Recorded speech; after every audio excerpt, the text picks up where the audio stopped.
फरीदाबाद कितनी गाड़ी गई यहाँ से? 10-11 गाड़ी गई भर भर के। हाँ, एक तो जुराब में गोलियां भरी ढूंढ रहा, मुझे पता ही नहीं, कह रहा 200 गोली बहुत है, वहां पहुंच गया। तू 200 गोली बहुत है। तो क्या राजवीर सिसोदिया और रजत दलाल की कंट्रोवर्सी स्क्रिप्टेड थी? दरअसल आज राजवीर सिसोदिया ने पॉडकास्ट में रजत दलाल और उनकी कंट्रोवर्सी के बारे में ये बताया कि आखिर उन दोनों ने कॉम्प्रोमाइज क्यों किया था। आप सभी को पता होगा कि उस टाइम ये दोनों एक दूसरे को मिलने के लिए लोकेशन दे रहे थे, तो वो लोकेशन देखकर राजवीर सिसोदिया की कम्युनिटी के लोग, जिन्हें वो पर्सनली जानते भी नहीं थे, तो वो वेपन्स लेकर रजत दलाल के पास चले गए थे। बाकी उन चीजों के बारे में राजवीर सिसोदिया ने क्या बताया आप देखिए। वो कॉम्प्रोमाइज क्यों करा था मैंने रजत ने, वो बात इतनी बढ़ गई थी।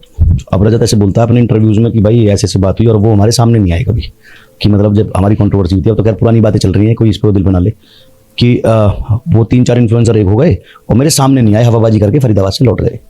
उस दिन ऐसा हुआ कि हमने पहले तो वेट करा, रजत ने स्टोरी डाली थी कि मैं 2 दिन से सोया नहीं हूँ और अब मैं पहले तुमसे मिल लूँ जब ही सोऊंगा नोएडा यार। ये जब कलेश की बात है, उसी दिन की, जिस दिन ताजा कलेश हुआ, तो मैंने 2-2.5 घंटे वेट करा रजत का कि नोएडा आ रहा है। मैंने लोकेशन भेज दी थी, आजा, तो वो आया नहीं। मैक्स भाई के अखाड़े की बात है, मैक्स के अखाड़े की बात है।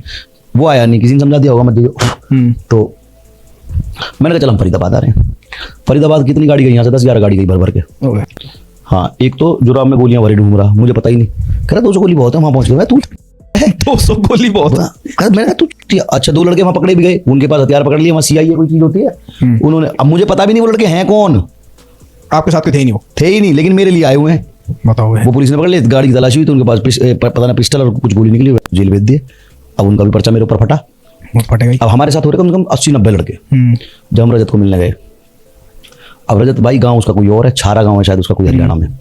अब वो होता ना कि अब थोड़ा सा कि भाई अब कोई भी मुसीबत आ रही है, मैं तुम्हें 4-6 को लेकर खड़ा हो जाऊं कि भाई तुम बस खड़े रहना, बाकी तो मैं देख लूंगा।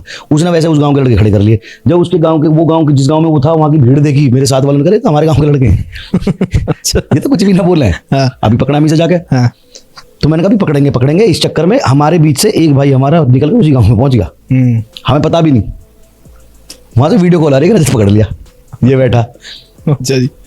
तो कह रहा अगर इसने आप कोई वीडियो बनाई तो मान लीजिए मामात दे देंगे, अब तुम भी से कुछ मत कहना।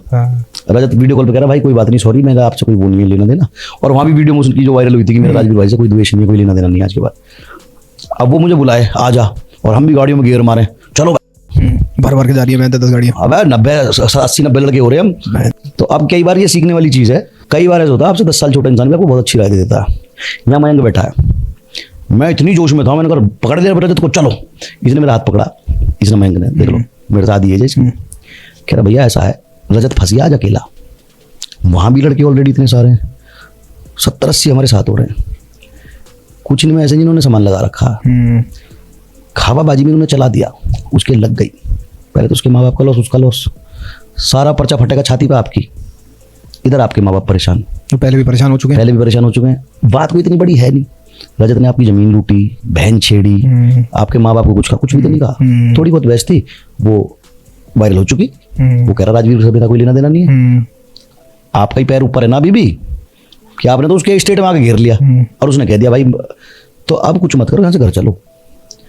कि जो सामान लगाए लड़के घूम रहे हैं, कितने लड़के, मतलब जैसे मैंने बताया ना कि मैं नोएडा से फरीदाबाद आ रहा हूँ और यहाँ खड़ा हूँ, तो कितने लड़के जिनको मैं जानता भी नहीं, वो भी सामान लगा के आ गए कि भाई हम तेरे साथ खड़े हैं, तो भाईचारा, राजपूताना। इसने कहा भाई यहाँ से घर चलो उल्टे। क्योंकि अब जो लड़के साथ में है, हो सकता है आप उस पर हाथ ना उठाओ, ये उठा दें। और यहाँ ये होता कि एक भी हाथ उठ गया ना, तो उठेगा, पूरा उठेगा, भीड़ हाथ होती है कि 2 तूने मारा, मैं क्यों पीछे मैं भी मारूंगा, वो कहेगा मैं क्यों उठूं। भीड़ का कोई चेहरा नहीं होता, चेहरा आपका ही होगा। हाँ, अब इसने टाइम रखा बहादुरगढ़ का 2 बजे का, कि कल 2 बजे बहादुरगढ़ मिलो और लड़ो।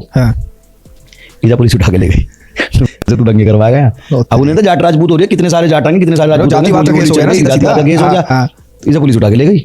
जब मुझे खबर मिली पुलिस उठा के ले गई, मैंने वीडियो डाली, मैंने कहा लौंडे करे जाना तेरी फट गई बहादुरगढ़ जाने, मैंने कहा भोसड़ी वालों मैं तो चला जाऊंगा, उसे तो छुड़ा लाओ। सही बात है, पुलिस ले गई। तो रजत को पुलिस ने छोड़ दिया रात को 9 बजे, क्या मत करिए सब पे, चल भाग जा। अब फिर वही बात आ गई, इसने बाहर आके ये बताने की जगह कि पुलिस केस हो गया, इसे खत्म करो। इसने कहा पुलिस घर पे हम इसने दिखाने को कि राजवीर झूठ बोल रहा, हमें किसी पुलिस ने नहीं उठाया। सुबह पुलिस ने फिर उठा लिया। फिर गाली बक रहा है। फिर अगले दिन इससे मैं ऐसी वीडियो बनवाई, आज वीडियो बना के जा, इसकी इंस्टाग्राम पे इसकी स्टोरी पे डलवा दी। कहते हैं रजत दलाल मैंने ऐसे भड़काऊ काम करे और उससे राजवीर से मेरा एक फाइट का चैलेंज था, ये मेरी नादानी की वजह से हुआ है, कृपया मैं माफी मांगता हूँ, ये वो अटरम वेटरम। फिर इसने पोस्ट करी, फिर वो सारे में वायरल हो गई इसकी। अभी से लगा कि अब मैं राजवीर से कुछ कहूँ फिर पुलिस पकड़ेगी, कोई गाली नहीं दे सकता। फिर आया इसका मुझ पर फोन, कह रहा भाई से खत्म करें। मैंने कहा खत्म ही है, तू अपने घर में, कह रहा नहीं भाई मिल के खत्म करेंगे। वैसे इस सब पर आपकी क्या राय है मुझे कमेंट में जरूर बताना, और अगर आप लोग मेरी इस वीडियो पर नए हो तो वीडियो को लाइक करके चैनल को सब्सक्राइब याद से कर देना।